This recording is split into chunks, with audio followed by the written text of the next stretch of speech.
네, 감사합니다. 벌써 11번째 강의가 됐네요. 저희 손길문화원은 우리 가야사를 통해서 우리 민족의 정체성과 그리고 우리에게 주신 한글을 가지고 세계 복음화에 앞장서려고 노력을 하고 있습니다. 그래서 기도 많이 해주시고요. 우리가 지금까지 한 사역들은 여러 가지가 있습니다. 손길 문화는 하나님의 손길, 그래서 역사 속에서 일하시는 하나님의 손길을 찾아서 지금도 일하고 계신 하나님의 증거를 하고 있습니다. 우리 중심 사역, 우리 민족의 정체성을 깨닫게 해서 하나님께로 돌아가게 하는 그런 작업을 지금 하고 있고요. 한글이 있는 곳에 복음을, 복음이 있는 곳에 한글을 전하겠다고 지금 우리는 생각하고 있습니다. 그리고 우리 사도 도마 성지순례를 하고 있고요. 지금 영주에 있는 사도 도마 그 석상을 지금은 불교식으로 되어 있는데 이걸 기독교화 시키려고 지금 일하고 있습니다. 그래서 기도해 주셔서 이 잘만 되면 우리나라가 세계 그 도마 성지순례가 되게 될 겁니다. 제가 쓴 책으로 쓰는 이 사도 도마와 아시아 교회, 지금 우리가 강의하고 있는 것이 이 책에 있는 중심에서 지금 제가 강의하고 있습니다. 그리고 복음과 훈민정음을 통해서 우리 최초로 제가 훈민정음 전도법을 만들었어요. 한글 전도법이라고 하고요. 그리고 이 책을 쓰기 전에 실용 한글이라는 건 성경으로 본 훈민정음에 대해서 썼고요. 롯의 이야기 등 있었습니다.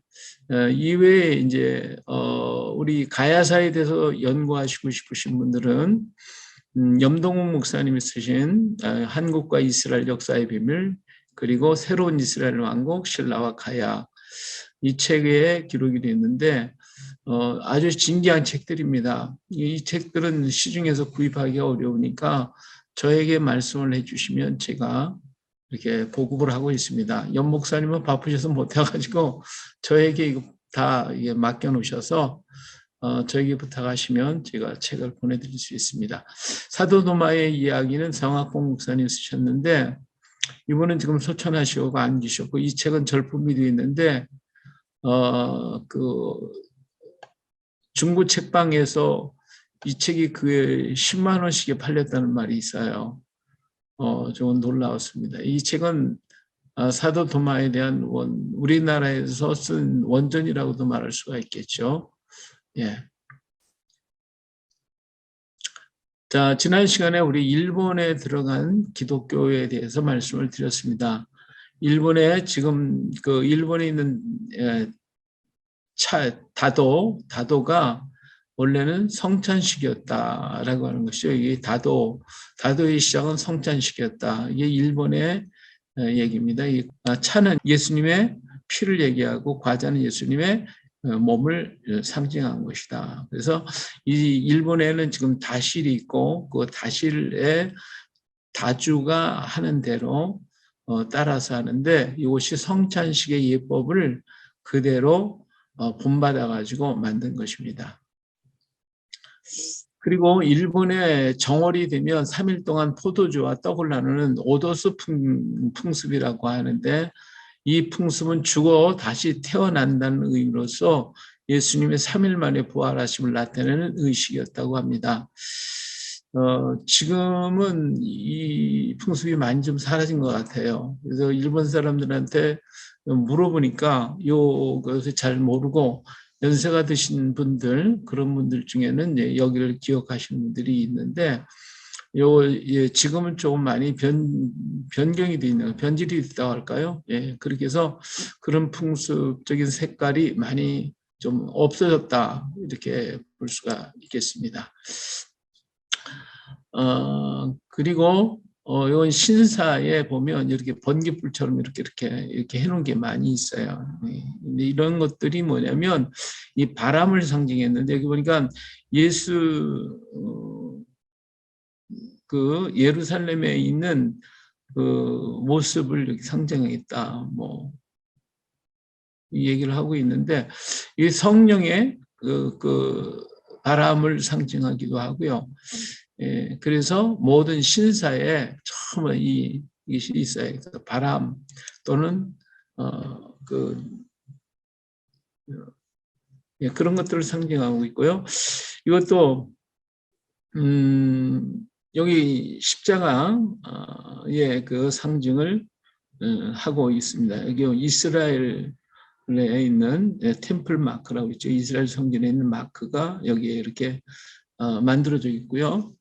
자, 여기 있는 것도 보면 이게 토라를 물고 있는 여우를 얘기하고 있는데 이게 토라 담는 그릇이고요. 우리가 그래서 예수님의 토라다, 지저스 토라라고 이렇게 기록이 되어 있습니다. 그리고 여기는 심장을 그린 하트가 여기 들어 있어요. 예, 그래서 이것이 이 하트 마크. 그리고 또 역시 십자가의 문양을 하고 있고요. 오사카에 가면 사천왕사가 있어요. 사천왕사. 이것이 서기 578년에 소토쿠 태자가 백제로부터 장인 세상을 받아들여서 시덴노지에 건축하게 했고 593년에 완성되었다라고 하는 그런 건물인데 여기에 재미난 게 있어요. 이게 사천왕사라고 하는 것이 이 대판시 천왕사에 있는 건데요. 여기에 보면 이 사천왕이라고 하는 의미가 뭐냐는 거예요.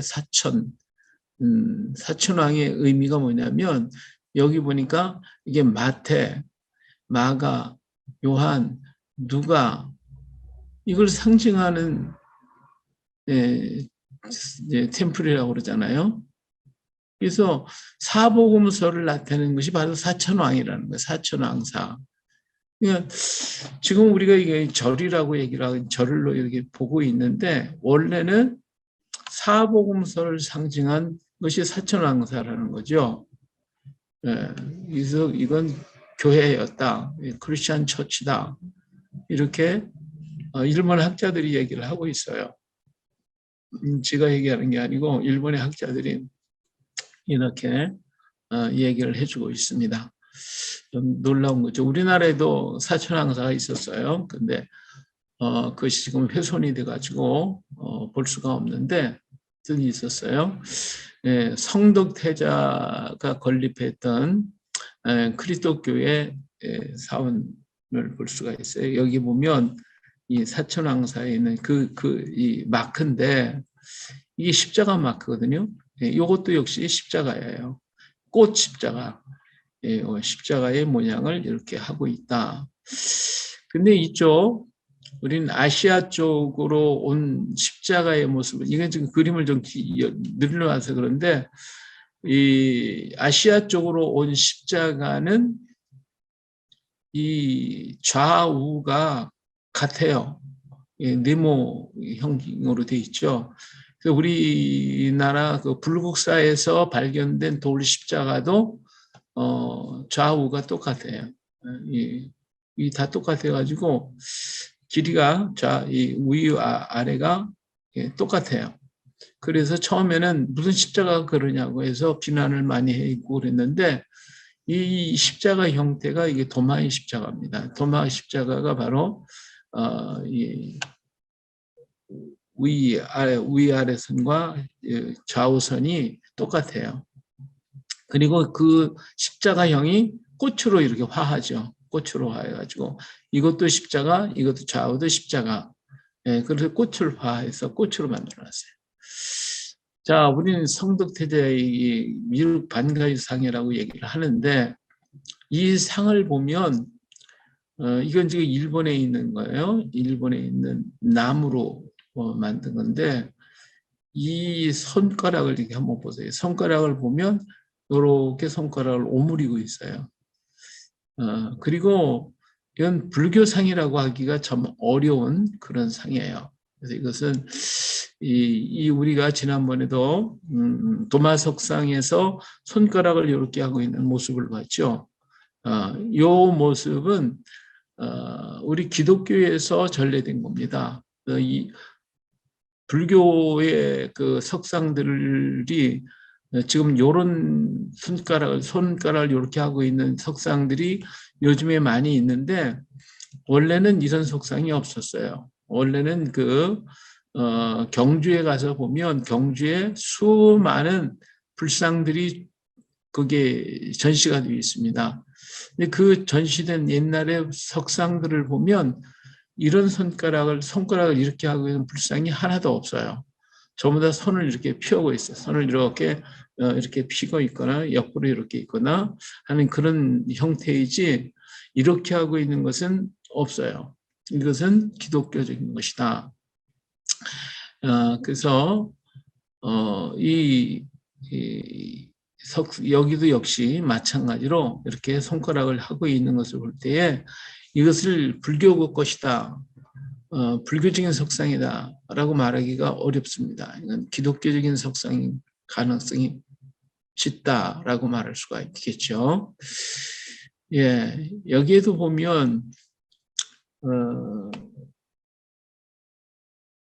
이 간의 마물이라고 하는 여기 상인데 이걸 가슴에 이렇게 담고 있어요. 이게 가슴에 이렇게 붙이고 다니는데 이것도 이스라엘 성전에 있는 마크, 요거 마크죠. 이 마크. 이것도 십자가 모양의 마크예요. 이거 귀신이 덤비들지 못하도록 그렇게 하라고 하는 건데 이것도 사천왕사에서 내려오고 있는 그러한 유물 가운데 하나입니다. 그리고 이 사천왕사에 있는 그 그림들을 보면 여러 그림들이 쭉 있는데 이 그림들이 전부 다 문양이 아주 놀라워요. 전부 유대인적인 것이고 그다음에 기독교적인 그런 문양으로 가득히 차 있는 것을 볼 수가 있습니다. 이걸 자세히 보면 요 마크는 다윗의 마크죠. 다윗의 마크. 다윗의 마크가 그려져 있어요. 이런 것들은 삼위일체를 상징했다고 여기 얘기를 하고 있고요. 이거는 십자가의 형태, 경교의 십자가 형태라 이렇게 얘기를 지금 하고 있어요. 이것이 다윗의 마크잖아요. 다윗의 별. 다윗의 별이 여기 이 그림 속에 나타나 있는 문양들이 전부 다 기독교적인 문양이 기록되어 있고 유대교적인 문양이 여기에 기록이 되어 있는 것을 볼 수가 있습니다. 자, 여기도 보니까 꽃무늬 십자가가 여기에 이렇게 다 있죠. 이 그림에 여기에 나타난 것들을 보면, 예. 그래서 이런 것들이 전부 다 사천왕사에 남아있는 유물들의 모습이 전부 다 기독교적인 것이고 또 유대적인 것이 많이 있다고 하는 걸 보면 과연 이것이 사찰일까 불교적인 것일까 우리가 생각해 볼 수가 있습니다. 예, 일본 학자들은 이런 얘기를 했죠. AD 356년에 중국을 통일한 진시 황제의 14세 자손인 공만왕이 중국에서 병난을 피하여 일본에 도래했다. 후에 공만왕의 아들인 궁월왕이 AD 372년에 백제에서 18,000명 더 되는 백성들을 이끌고 일본에 귀화하여 보물을 상납하였다. 그런 일로 우주마사의 성을 받게 되었다라고 일본 측 자료에 기록이 되어 있습니다. 그런데 우리나라 신광면 냉수리 지역에서 진율 예백장인 동으로 만든 도장이 발견이 되어 있는데 두 줄로 이렇게 세 자씩 기록이 되어 있는 도장이에요. 이것은 중국 진나라 때 예백장에게 준 관인이에요. 그래서 삼행에 상하 두 자씩 새겨져 있는 그 도장이 바로 이 진율 예백장이 도장인데 그렇다고 하면 이 신광면 냉수리 지역에 살고 있던 사람들이 진나라에서 온 사람들인 것을 알 수가 있습니다. 자, 여기서 위에 일본 측에서는 진나라 사람들이 일본으로 그냥 갔다고 해서 그를 도레인이라 얘기를 하고 있는데 사실은 이들이 한반도에 와서 살았다라고 하는 표시가 여기에 유물을 통하여 나타나고 있다라고 말씀을 드린 거예요.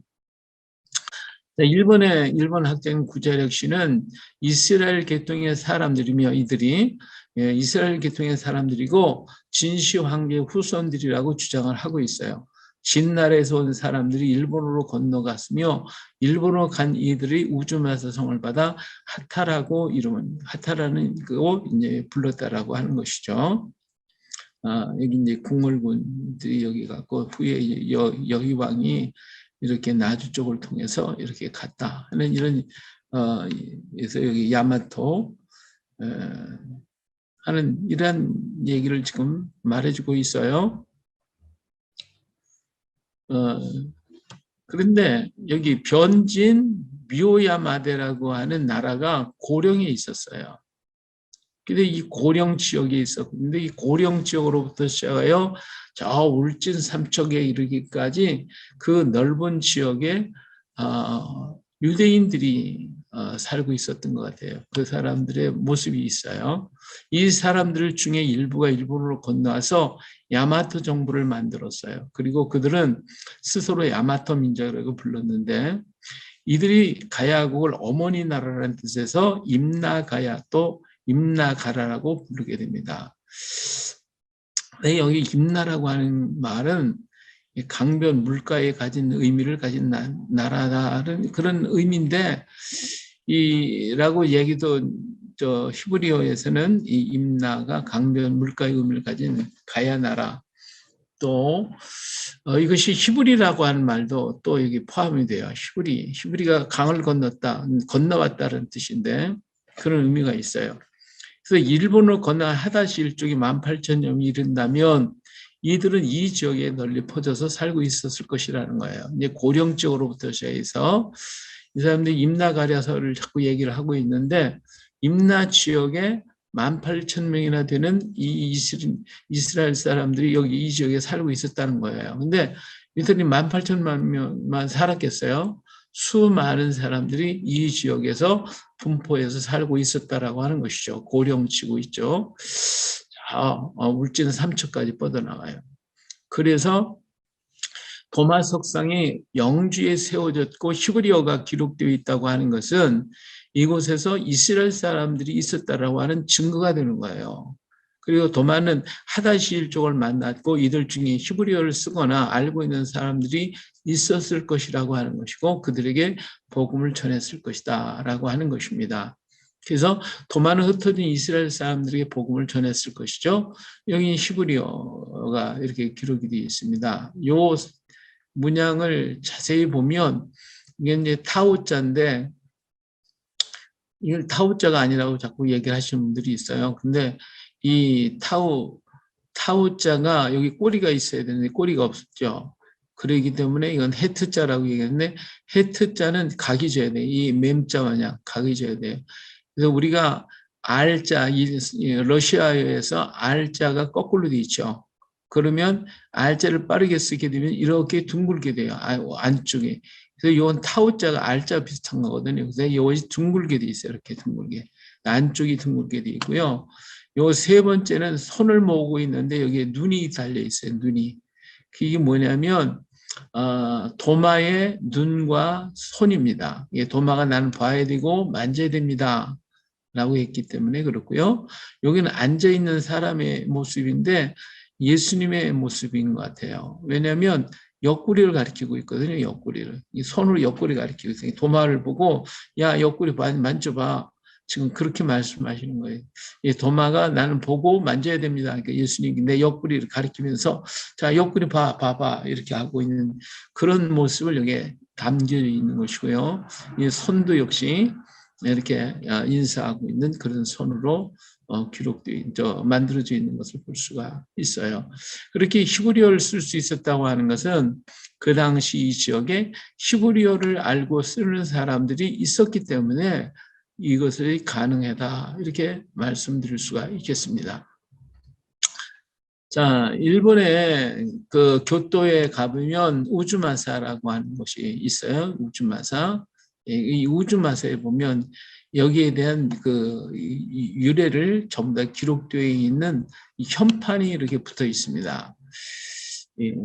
전에는 이게 나무 현판에다가 이게 목으로 다 써놨는데 요즘에는 이렇게 새롭게 깔끔하게 만들었더라고요. 근데 여기 보면 이 삼주돌이라고 하는 것들이 있는데 이 삼주돌이가 이에 대해서 뭐라고 얘기하냐면 요 가에 보니까 여기 보니까 경교라고 얘기를 해요. 경교. 그래서 그리스도교라. 예? 그리스도교라고 이렇게 일파엔 네스토리오스파라고 얘기를 해요. 네스토리 교단 교파라고 얘기를 해요. 그리스도교인데 네스토리 파다 경교의 유적지일 것이다. 이렇게 지금 여기에 써 있어요. 자, 바로 이거입니다. 일본의 대부분 이게 문을 돌이라고 얘기를 하는데 문이 기둥이 2개밖에 없거든요. 근데 여기는 3개가 있어요. 3개가 있고 가운데에 돌무더미를 쌓아놓고 거기에다가 아까 봤던 그 번개불 같은 거 바람 요 표시를 딱 해놨어요. 이것은 뭘 상징이냐면 삼위일체를 상징했고 여기가 하나님의 보좌라는 거예요. 이 하나님의 보좌.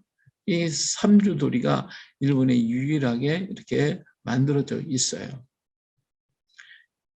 그리고 이 삼주돌이에서 여기 이제 그 삼주돌이에 대한 여기 다윗의 문양이 이 안에 있고요. 이런 것들을 여기 이제 뭐라고 써 있냐면 이 삼주돌이는 다비드 문양으로 있다. 교토의 우주마사에 있는 잠사는 천황의 해안교를 만들기 이전부터 창건되어 지금까지 지배하고 있던 도레인 호족인 하다시 일족의 양잠과 직물의 신을 모신 것으로 것이 최초라고 한다. 여기서 이 사람들은 항상 이 도레인이라는 말을 써요. 도레인. 그래서 한반도에서 건넜다는 말이 싫어서 도레인이라는 말을 써요. 본전 앞에 그 연못이 있는데 삼주돌이 삼각강을 조업한 교토의 삼주돌이 중 하나다. 이 삼주돌이는 이게 이제 여기로 와야 되는데 잘못됐네요. 이게 지금 이게 이런 별과 이런 별이 이렇게 합쳐진 육각형의 다윗의 별로 되어 있다. 이 도리돌에 이 마크가 있다. 그랬어요. 그러니까 이건 완전히 뭐 유대교적인 것이 아니라 유체적인 것이면서 그런데 이것이 기독교라는 거예요. 기독교. 이게 참 놀랍잖아요. 여기 이제 바로 그것인데 이 아까 이 안쪽에 삼주도리가 있으면 이 안쪽에 삼주도리가 있고요. 여기에서 물이 흘러나와서 일로 들어와요. 이걸로 베데스다 못이라고 얘기를 해요. 이 베데스다 못이라고 그러는데 여기에서 세례를 받아요. 세례를 받던 세례탕입니다. 세례받던 것이고 지금도 여기를 베데스다 못이라고 해서 하지 때가 되면 여기 와서 여기 지금은 이제 물이 없어요. 근데 이제 하지 때에 물을 담아 놓는데 사람들이 이때 여기 와가지고 몸을 닦으면 병이 안 걸린다는 거예요. 그런 얘기가 전해져 오고 있어요. 근데 여기를 베데스다 못이라고 그러고 세례를 주던 곳이었다 이렇게 말을 하고 있어요. 여기서 좀 떨어진 곳에 보면 우물이 하나 있습니다. 이게 우물의 그 벽인데 여기에 보니까 이사라 우물이라고 썼어요. 이사라, 이사라 우물이에요. 이거 이사라라고 하는 것은 이스라엘이라는 뜻이에요. 이스라엘 우물이라고 하는 것이고요. 여기에 보면 이 다박국 신사라고 이렇게 있는데 이 다박국 신사가 다윗을 가리킵니다. 이 다윗을 상징한 신사가 여기에 또 있어요. 그래서 이 마을 전체에 삼주돌이로부터 시작해서 하나님의 보좌에서 물이 흘러나왔다라고 하는 의미를 포함해가지고 여기에 베데스다 연못이 있고 여기가 세례를 줬던 곳이고 이스라엘 우물들이 있고 다윗의 신사가 있고 이 신사라고 보다는 옛날에는 교회였다라고 말할 수가 있겠죠. 자, 이런 것들을 우리는 가서 볼 수가 있습니다. 자, 이들은 기독교도들이었어요. 진시의 유서에 경교라고 기록되어 있는데 사실 경교는 중국에서 635년에 시작이 됩니다. 그런데 이 하다시들은 356년이나 372년이거나 더 일찍 간 사람은 BC 20년 이전에 여기 간 거예요. 이 하다시들이 움직인 것이 아주 일찍 간 사람 20년, 그리고 BC 20년경, 그리고 아니면 356년에서 372년경에 넘어간 사람들입니다. 그런데 우리나라 봉평과 냉수위에 524년과 503년경에 세워진 비들이 있는데 이들은 경교들이 아니에요. 경교들은 벌써 635년에 시작이 됐으니까 경교가 제대로 이렇게 움직였다면 700년에서 800년대 사이가 번성을 하게 되는데, 그런데 이 사람들은 그 이전에 벌써 건너갔고요. 여기 봉평리 냉수리변에 보면 524년과 503년경에 세워진 걸로 보고 있는데, 이게 냉수리 봉평비인데, 자, 이제 일본 학자들이 이 하다시는 중앙아시아를 거쳐온 기독교인들이었다. 이들은 이스라엘에서 믿었던 사람들이라는 거예요. 믿었던 사람들이 넘어왔다. 이런 얘기를 하고 있는 겁니다. 이것이 이제 중앙아시아에서 발견된 이게 십자가 모양인데 위 아래가 다 거의 다 똑같고 양 가해가 좀 넓은 것이 특징입니다. 이게 도마의 십자가 형태예요. 자, 근데 기독교인들이 퍼지기 시작한 곳은 에데사입니다. 에데사에서 시작이 됐어요. 지금 아브라함이 지났던 하란 위쪽에 있는데 지금 터키 땅이죠. 에데사가 에서 도마가 보낸 아따이라는 사람이 선교를 시작을 했죠. 그리고 이 지역에 네스토리우스가 이 지역으로 도망을 오게 됩니다. 피난 오게 되죠. 이 네스토리우스는 431년에 에베소 공회에서 이단으로 정죄를 받았고 435년 축출을 당해서 도망을 다니다가 451년에 이집트 이비스에서 죽게 됩니다. 이 사람들이 도망 다니다 어디로 갔냐면 에데사로 도망합니다. 왜냐하면 에데사에는 벌써 기독교인들이 있었고 도마가 세웠던 도마의 영향으로 만들어진 교회가 여기 많이 있었거든요. 그렇기 때문에 이 네스토리우스가 일로 도망을 가게 되고 네스토리우스 파의 교인들이 여기 와서 교회를 하게 됩니다. 그리고 이 당시에 이 에데사 지역에 있는 나라가 로마와의 관계가 좋지를 않았어요. 로마하고의 다툼이 있었어요. 그래서 이것 때문에 이 기독교인들이 박해를 받기 시작했어요. 왜냐하면 기독교인들이 로마와 관계가 깊었기 때문에 로마의 그 스파이 노릇을 한다고 해가지고 이 기독교인이 박해가 오기 시작했어요. 근데 네스토리우스가 이쪽으로 도망을 오니까 이 사람들은 로마의 미움을 받아서 온 사람이라고 해가지고 이 사람들은 대대적으로 맞이하고 환영을 했어요.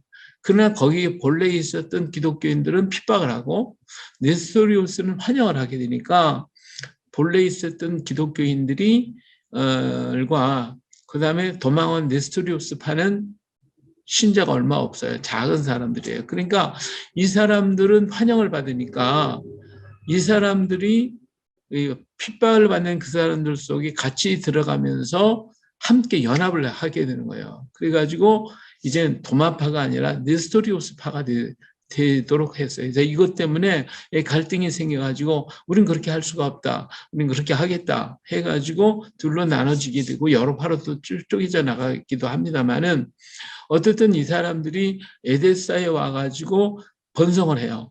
그래가지고 신학교를 짓고 여기서 400년대 후반에 신학교를 짓고 그 다음에 여기서 선교사들이 엄청나게 많은 사람들이 퍼져나가게 되는데 이들이 중국 땅에서 이들이 이제 중국 땅으로 온 것이 이제 635년 당나라 당태종 때 알로펜 선교사와 20여 명이 이 중국으로 가서 경교가 시작이 되죠.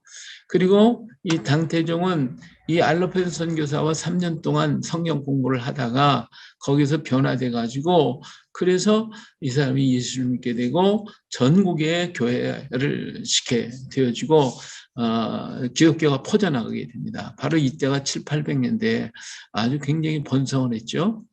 근데 이 당시 신라와 일본의 청년들이 당나라에 유학을 와서 기독교를 접하게 되는 거예요. 접하게 돼요. 그래서 이 중앙아시아로부터 시작해서 이 중국에 건너왔던 이 성경이 있어요. 여기 도낭에서 발견된 이 성경인데 이 지금까지 얘기한 한 10권이 된다고 그래요. 10권이 있는데 그 중에 4권이 행우서원이라고 하는 오사카에 있는 행우서원 개인 박물관에 있어요. 그래서 저희가 여기를 방문을 했어요. 그래서 아무나한테 보여주지 않는데 이걸 한 달 전에 예약을 해야 돼요.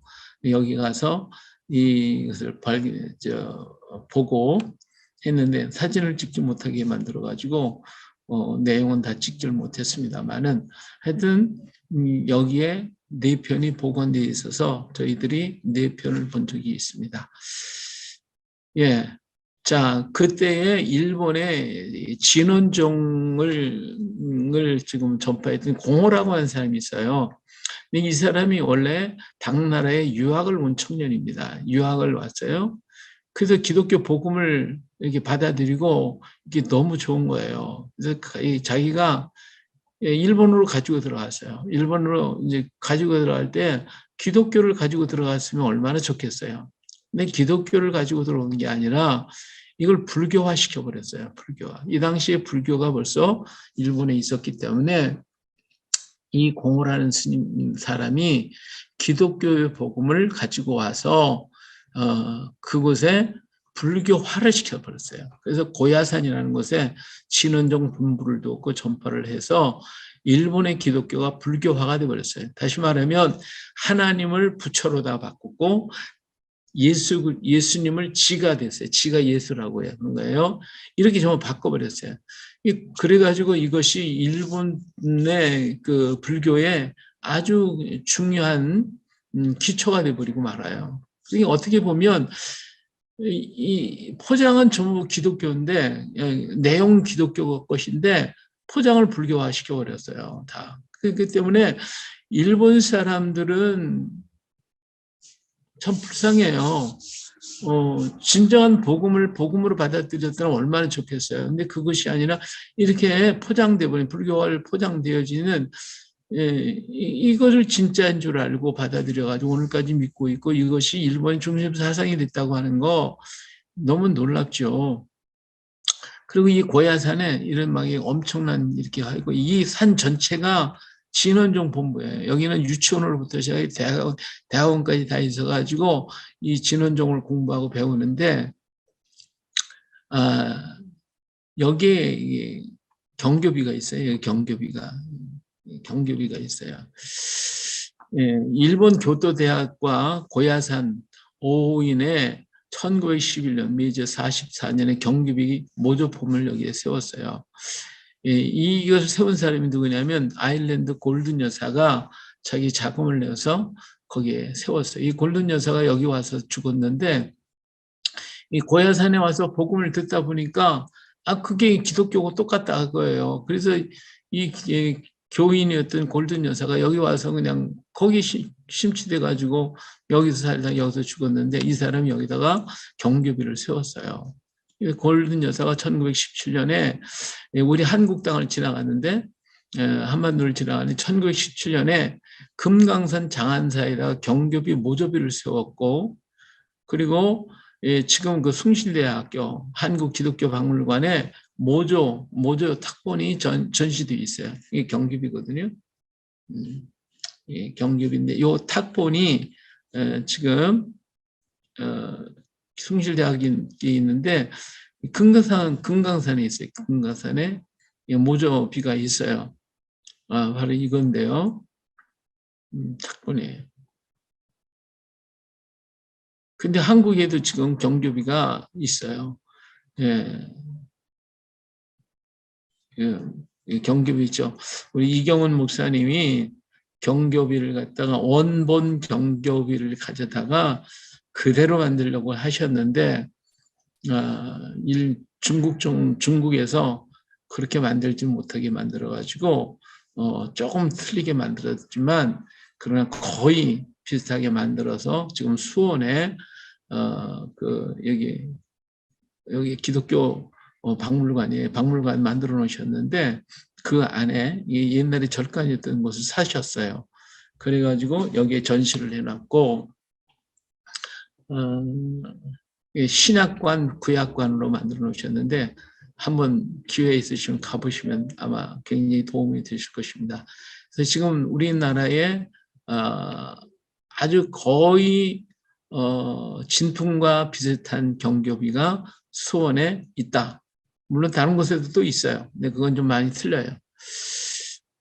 자, 그렇기 때문에 하다시 일종은 가야를 통해 복음을 받았을 것이고 이 복음을 가지고 일본으로 가서 믿음을 지켰을 것입니다.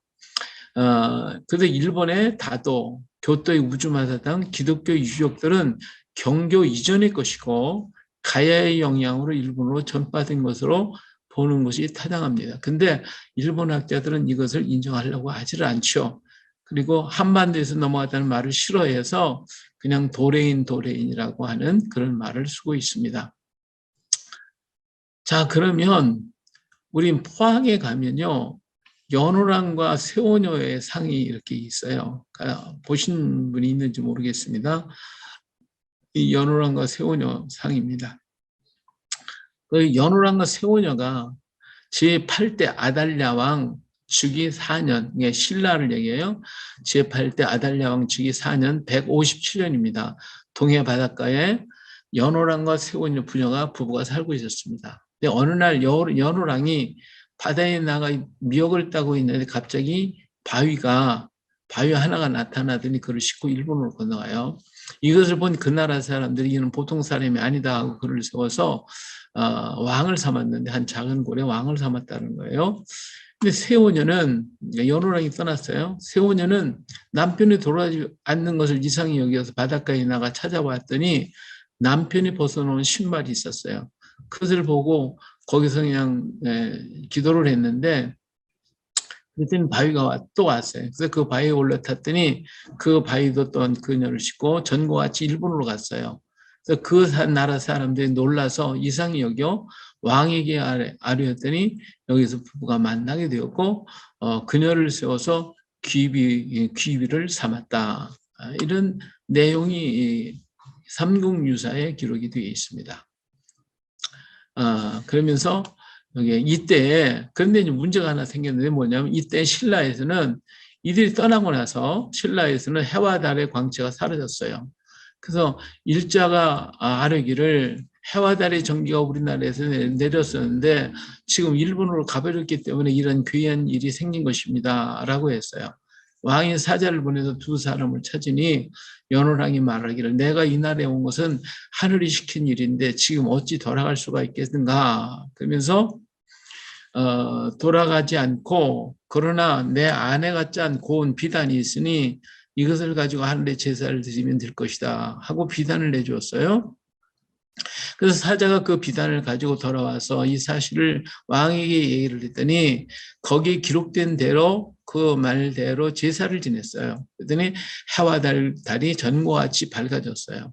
그래서 그 임금님은 그 비단을 창고에 간직하여 국보로 삼고 그 창고를 귀비고라 했다. 그리고 하늘의 제사 드린 것을 영일년 또는 도기야라고 했다. 이런 내용이 여기 기록이 되어 있습니다. 이게 연호랑과 세오녀에 대한 이야기입니다. 옆에서 보는 것이고 이 뒤편에 이 내용이 기록이 되어 있습니다. 바로 여기에요. 여기 세오녀상 이게 만들어 놓은 것이 내용이 여기 있어요.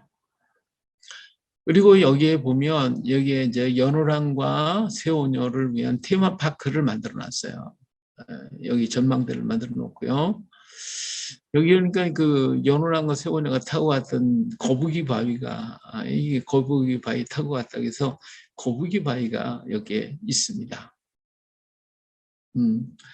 자, 그러면 이 연호랑과 세원이 얘기가 도대체 무슨 얘기냐? 이 얘기는 일본으로 간 첫 번째 선교사 이야기가 되는 거예요. 자, 왜 그러냐? 사신이 와가지고 연호랑을 만나서 돌아가자 그랬더니 연호랑이 뭐라고 하냐면 여기 천사여냐라고 말을 썼어요. 내가 이 나라에 온 것은 하늘이 시킨 일인데 지금 어찌 돌아갈 수 있겠는가? 그렇죠? 하늘이 시킨 일이라는 거예요. 네? 이것은 일반적인 얘기를 할 수가 없어요. 뭐 부처가 뭐 시켰다든지 뭐 했던 할 수 있지만 이거는 기독교적인 것이지 이건 불교적인 것이 아니고 다른 색채가 아니란 말이에요. 이건 하늘이 시킨 일이다. 그리고 이때가 100년대였으니까 뭐 불교도 들어오지 않았을 때였고 그래서요. 그래서 그 비단을 줬다고 그랬어요. 그러니까 이 세오년은 비단을 잘 짜는 사람이었어요. 비단을 잘 짰어요. 그래서 이 비단을 내줄 테니까 이걸 가지고 가면 없었던 해와 달이 다시 뜰 거다. 이 얘기는 뭐냐면 해와 달, 그러니까 신라가 지금 굉장히 어려움을 겪었다는 거예요. 해와 달이 이 두 사람이 떠나고 나니까 신라의 경제적인과 모든 문제가 너무 어려워져서 힘들게 됐어요.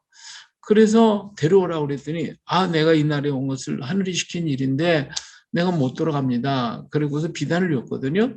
근데 그 비단에 무슨 얘기가 써 있을 거란 말이에요. 써 있을 건데 그것에 대해서는 얘기가 없죠. 그래서 왕이 이걸 비단을 받고 난 다음에 그걸 갖다가 하늘에 제사를 드렸더니 해와 달이 다시 떴다. 다시 나타났다는 거예요. 그러면 그 비단에 기록된 내용이 뭘까라는 거죠.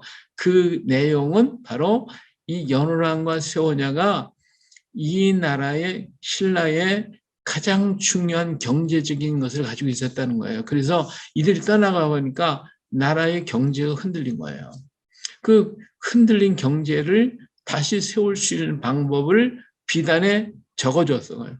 그래서 그것이 귀해서 그걸 귀비고라고 하는 곳에 이렇게 두었다라는 뜻인데, 이게 뭐냐면 바로 연호랑과 세오녀는 도마가 전수해졌던 재련 기술을 가지고 있었던 사람들이에요. 근데 재련 기술을 가지고 있었기 때문에 그 쇠를 강하게 만드는 비결을 이 사람들만 알고 있었는데 이 사람들이 떠나고 나니까 그 비결이 없어진 거예요. 그러니까 좋은 철이 나오질 않으니까 철이 안 팔리는 것이고 신라 경제가 어려움을 겪게 되는 것이죠. 그래서 그 내용을 기록을 해가지고 주었더니 그 내용대로 해보니까 다시 그 옛날에 만들었던 철이 나오게 된 거예요. 그래서 영일만 그쪽이 포항제철 있잖아요. 포항제철. 거기에 전부 철이 나오는 지역이 되어버렸어요.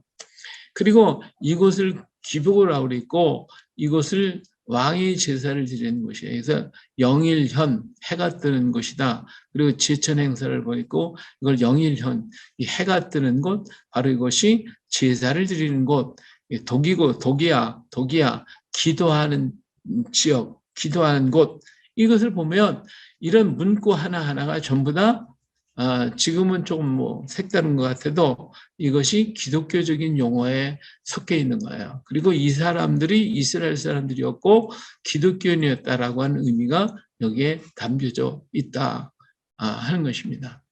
자, 이들이 건너간 해가 157년경이었고 신라의 왕이 5대 왕이었는데 이때 파사 니사금이라고 하는 거예요.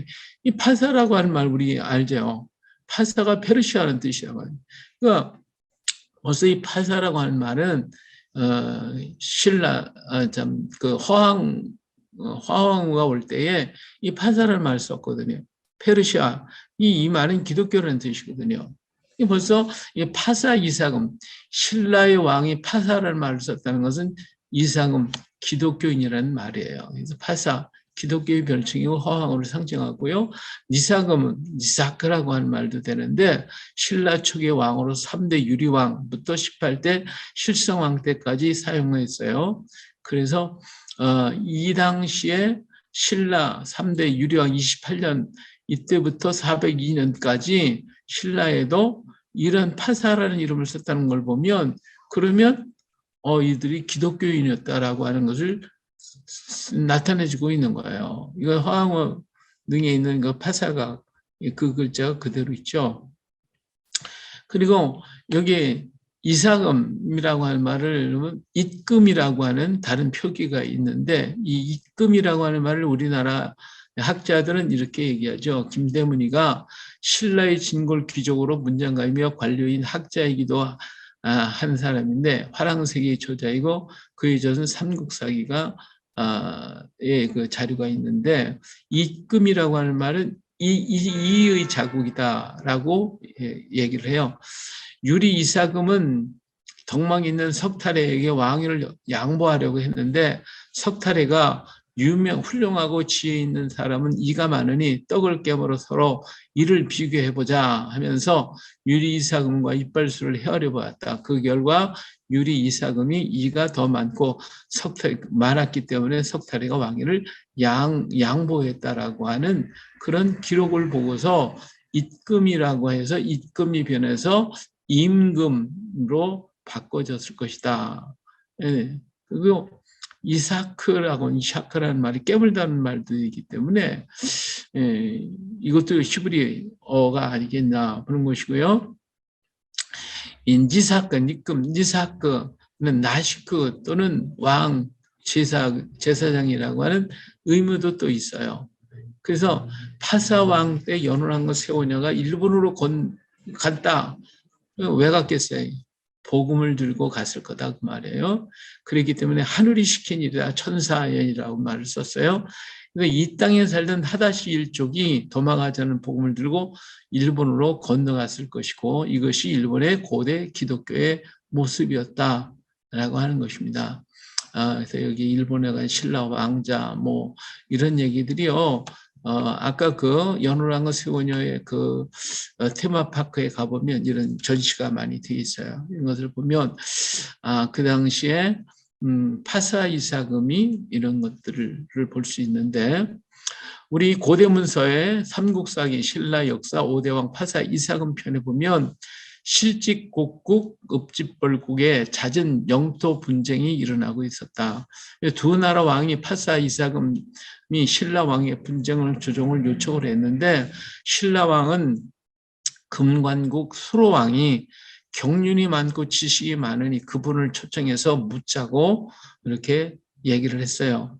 그래서 수로 왕이 이 분쟁이 실직국국과 읍직벌국이 서로 자꾸 싸우기 때문에 이 문제를 해결하기 위해서는 수로 왕을 모셔다가 해결을 하자 해가지고 물어보는 이런 장면들이 나오죠.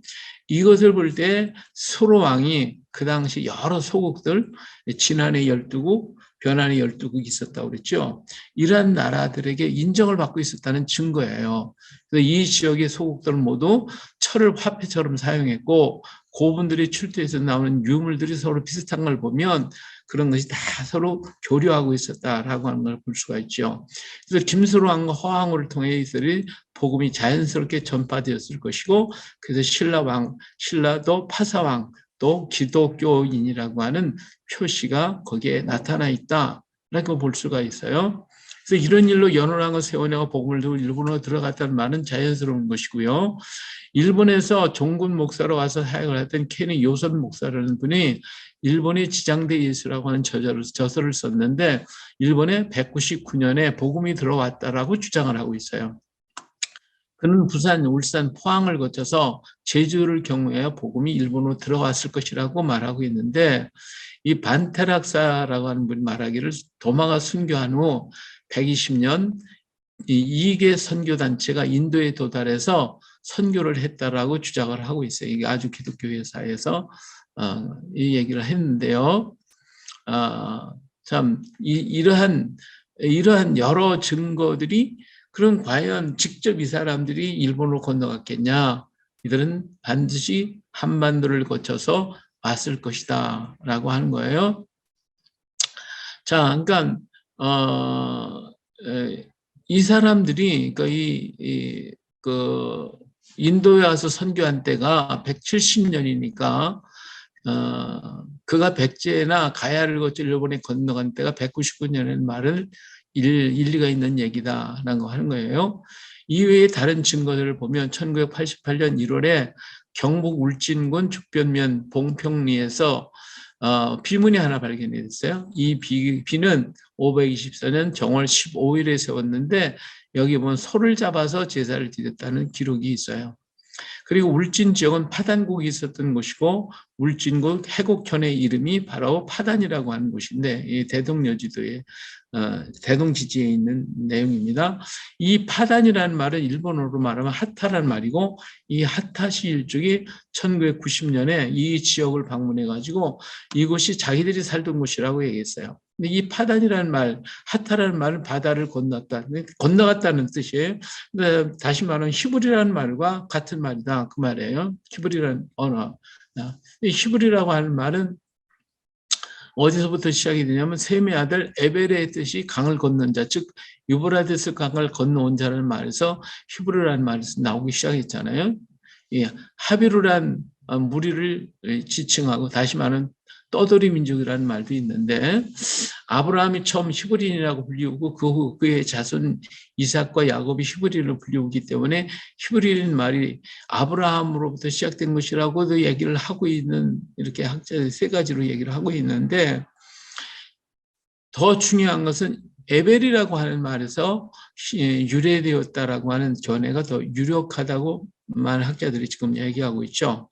이 에벨은 창세기 10장 21절에 셈은 에벨을 온 조상의 자손의 조상이요라는 표현이 아주 특별한 의미를 가지고 있어요. 왜냐하면 셈의 후손은 아르박삭셀라, 에벨 이렇게 나오거든요. 그리고 그 밑으로 벨렉과 욕단이 나오는데 갑자기 셈이 에벨로 떠요. 여기서 아르박삭셀라 다 치우고 갑자기 셈이 에벨로 넘어와가지고 에벨 자손의 조상이라고 하는 기록을 했다고 하는 것은 에벨이 중요한 하나님의 어떤 섭리가 있었고 이 에벨이라는 말은 히브리라는 말이기 때문에 그래서 여기에서 두 아들이 나왔는데 벨렉과 욕단이라고 하는 두 아들이 나와서 벨렉계 히브리인과 욕단계 히브리 있다라고 말할 수가 있겠죠. 이 벨렉은 르, 수룩, 나홀, 데라, 아브라함, 나홀과 하란 이런 자녀들이 이렇게 이어져 가고 있고요. 욕단은 알모닷, 셀렙, 하살맛, 예라, 하도람, 우살, 디글랏, 오발, 아비마엘, 스바, 오빌, 하윌라, 요밥 이렇게 얘기하면 그들이 거주하는 건 메사에부터 스발로 가는 길의 동쪽 산이었더라. 이들은 셈의 자손이 그 족속과 언어와 지방이 나라대로 했더라 라고 하는 말을 하고 있어요. 그래서 벨레게엘은 나타난 히브리인이고 욕단은 숨겨진 히브리인이라고 말할 수가 있겠죠. 근데 이 욕단의 마지막 아들이 요밥이에요. 요밥. 이 요밥이라는 말을 가만히 생각해 보면 혹시 요밥은 욥이 아닐까? 욥이 아닐까? 하는 이런 생각이 들어요. 이게 가능성이 있어요. 그리고 멜기세덱도 역시 벨레게엘이 아니에요. 히브리서 7장 17절에 증언하기를 내가 영원히 멜기세덱의 반차를 따르는 제사장이라고 할 것이라고 했어요. 그렇기 때문에 이 문제가 여기에 대해서 굉장히 연구하시는 분들이 많이 있는데 더 깊은 연구가 필요할 것 같아요. 예, 히브리서 7장 10일에 레위 제사장 계통의 제사 직분으로 말미암아 온전함을 얻을 수 있으면 백성이 그 아래서 율법을 받았으니 어찌하여 아론의 반차를 따르지 않고 멜기세덱의 반차를 따르는 다른 한 제사장을 세울 필요가 있느냐 이렇게 얘기했고요. 시편 110편 4절에 여호와를 맹세하시고 변치 아니하시리라 이르시길 너는 멜기세덱의 반차를 쫓아 영원한 제사장이라고 하였도다. 그러면 왜 우리는 벨렉 계열에서 제사장이 영원한 제사장이 되어야 되는데 벨렉 계열이 아닌 다른 계열에서 영원한 제사장 멜기세덱의 반차를 따라서 제사장이 될 것이냐. 그래서 이건 의문점이 되고요. 욕단 계열은 스발로 갔다고 있는 스발이라는 말은 동쪽 끝을 얘기하고 있기 때문에 이들이 한반도라고 말할 수도 있다라고 주장도 하죠. 벨렉 계열은 가나안에 정착해서 해상과 육상을 따라 한반도까지 왔고요. 한반도에서 이들 두 족속이 연합을 이루게 돼요. 그러니까 욕단 계열이 한반도까지 왔다면 또 해상계통을 따라 해상이나 육상계통을 따라서 한반도까지 온 사람 벨리 계열이 또 왔어요. 근데 이 마지막 땅 끝에서 두 족속이 만나요. 이 두 족속이 연합을 이루어요. 근데 벨리 계열은 예수님을 배척을 했어요. 근데 욕단 계열은 우리나라는 영접했잖아요. 그렇죠? 우리가 뭐 욕단 계열이라고 하면 또 이상하게 생각하실지 모르는데 어쨌든 우리는 예수님을 영접했고 벨리 계열은 예수님을 배척을 했고 이거 우리 생각과 연구할 문제입니다. 더 여기에 관심 있으시면 연구 좀 많이 했으면 좋겠어요. 자, 시간이 많이 갔네요. 일본으로 건너간 가야인들, 일본으로 건너가서 귀화한 하다시, 이 진이라고 하는 문자를 쓰면서 일본어로 하다라고 발음을 했는데 가문으로서 고대 일본에서 크게 산업을 일으키고 고대 일본의 기초를 세운 사람들입니다. 자, 이 사람들을 보면 여기 이소배라고 하는 말이죠. 그리고 이게 안나카라고 하는 말이 있는데 이 이소배가 이서국입니다. 청도에 있는 이서국, 안나카는 하만에 있는 안나가야를 얘기하고 있어요. 이 사람들이 건너간 이게 일본 도로 표지판인데 제가 이걸 찾아갔어요. 자, 거기서 일본에 가보니까 여기는 이제 이스라엘의 이제 그 터키 갑바도기아 지역에 있는 이 무덤들이죠. 이 돌무덤이 있는데 일본 이 사람들이 세운 곳이 바로 이곳이에요. 이게 일본에 있는 돌무덤입니다. 이 돌무덤. 예? 예. 그래서 이 예수님이 묻혔다고 한 정원 무덤에도 이렇게 돌무덤이 있었죠. 나사로 시대에 여기 돌무덤이잖아요. 다 돌무덤. 예수님 당시 무덤들이 이렇게 만들어졌어요. 다 만들어졌는데, 그리고 가야의 무덤도 가만히 보니까 이 문이 있어요. 문이 있어가지고 이렇게 가족묘를 만들었거든요. 그리고 아까 봤던 그 일본 요시미 지역의 가야의 거기에 토기들이 저거 가야 토기예요. 거기에서 나온 것들을 보면 이 사람들 가야에서 지나간 사람들이네 이렇게 볼 수가 있죠. 그리고 이 사람들의 있는 문양, 이 앞에 나왔던 문양 거기에 자세히 지금 잘 말씀을 못 드렸는데 그 안에 있는 문양이 있어요. 그 문양이 하만에서 나온 가야 토기들의 문양, 여기 있는 이런 문양, 이 문양하고 똑같아요. 그래서 여기 하만에서 건너간 사람들의 모습이다라고 볼 수가 있고요. 우리나라에도 돌무덤이 있어요. 이 돌 만들기 피라미처럼 쌓는 이 무덤인데 이 무덤이 참 희한해요. 이 무덤을 보세요. 이렇게 무덤이 있는 이 앞에 사자가 있어요. 사자상. 우리나라는 사자상을 만들면 안 되겠죠. 호랑이 해야 되는데 이건 유대인을 상징하는 것입니다. 그리고 여기에 무덤이 있는데 이 안에 이 구멍이 하나가 뚫려 있어요. 왜 구멍 뚫었는지 도저히 이해를 못해요. 알 수가 없어요. 그런데 우리는 알 수 있죠. 이거 이스라엘의 무덤이거든요. 이스라엘 예루살렘에 있는 무덤이에요. 여기에 좀 구멍 뚫어놨잖아요. 이스라엘 사람들의 풍습이에요. 이건 무덤에 구멍을 뚫어놓는 건 이스라엘 사람의 풍습이고 이 사람들이 무덤 위에 돌멩이 갖다 이렇게 올려놓는 거. 이것이 이스라엘의 그 특징이니까 위에 있는 이 무덤도 형태가 좀 다를 뿐이지 이런 똑같은 형태를 취하고 있다라고 하는 것을 볼 수가 있으니까 이 산청에 있는데 이게 가야의 마지막 왕이거든요. 가야의 마지막 왕릉의 무덤의 모습이에요. 그러니까 이 사람들이 누구예요? 유대인이라고 하는 것이 표가 나는 거예요. 그리고 이건 이스라엘에서 나온 거고 이건 가야에서 나온 건데 여기에서 모양은 좀 다르죠. 근데 이 중요한 게 있어요. 뭐냐면 여기 있는 요 뿔이에요. 여기 손잡이 요 뿔이 보면 여기 뿔로 된 요 뿔의 모습하고 요 뿔의 모습하고 같아요. 여기 있는 이런 모습이라든지 이런 것들이 다 똑같아요. 여기 이런 모습들. 그래서 가야에서 나온 모든 토기가 모양도 비슷한 게 굉장히 많은데 그런데 이런 뿔을 달고 있다는 것은 제단 뿔을 상징하고 있어요. 이스라엘 사람들이 이런 뿔을 만들거든요. 자, 하만에서 나온 유물 가운데 7 촛대가 있고요. 이스라엘의 7 촛대, 이건 흙으로, 이건 청동으로 만들어졌기 때문에 이렇게 만든 거예요. 그리고 이 가나안 땅에서 나온 7등잔 이렇게 흙으로 만들었어요. 이거 아라가에서 나온 7등잔 똑같잖아요. 그리고 이스라엘의 메누라가 가야의 왕관에 이 양쪽에는 조금 줄여놓으면 다 이렇게 됐잖아요. 이렇게 모습이 다 같아요. 네, 시간이 없으니까 그냥 대충 보여드릴게요. 이 합천에 가면 이 박물관에 있는 옥이 여기가 합천이 옥이 많이 구약 옥인데 이 옥이 많아요. 이 옥이 굉장히 많아요.